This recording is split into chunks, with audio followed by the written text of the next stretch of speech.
Hi, we are at Springridge Mobile RV Estates in Clinton, Mississippi. We got here about 2 o'clock yesterday. We left Gulf Shores at 8 a.m. It was 248 miles. Took 6 hours. We did stop and top off our propane, which it had been a year since we added any propane. We used 8 gallons in just a little over a year. We only really use our propane for cooking, so. We also did a quick stop at Buc-ee's. Bucky Nuggets. And we got gas in Hattiesburg, which was maybe an hour from here. This is the office. The cord that goes from the motorhome to the car and gives us our brake lights and stuff like that. Well, somewhere, it couldn't have been too long before we got gas. It was worn off, Pat. It wouldn't take very long for that to wear down. Okay. Anyway, it came disconnected from the car and was dragging for a little bit, and it actually wore it down, but I was able to plug it back in and it still works. So we'll have to get a new one. That'll probably be about $80. It was hilly and rough for most of the drive. The pool is in the back of the fence there. It's not open, so it's only open Monday through Friday, like 9 to 4. I don't know about that, but. So we came in to Clinton on I-20, and I-20 was a very rough and bumpy road.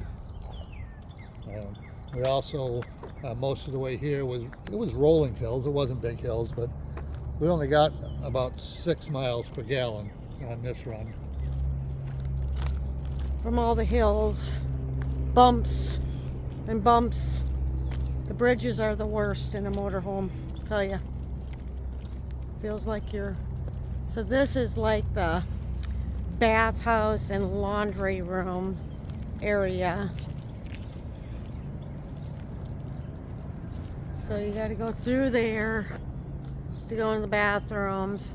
Pat said that the bathrooms were, well, maybe I'll just take you into the women's so we can check. Okay, here's the women's. Kind of smells like cinnamon or something. So this isn't too bad. They might have redid the women's. So here's the shower. Oh, it's a handheld one maybe? I don't know. Not really sure. They look clean. They actually do look clean. So, nice little bench. So this is the part of the park where they do a little bit more of their short-term sites. It's supposed to be big rig friendly. Big rig friendly. No, it is not. It is not. Class A friendly. At least for a 36 or more. The sites are very, very narrow. So that's number 23. And there's 21. These haven't gotten hit. There's our site right there. When we pulled into the drive, we weren't even sure we were going to stay because we were trying to figure out how we were going to get in. So we had to unhook the car. But I don't know if you can see. Let's stop and just zoom in. That's the electric box. So it's been hit a few times.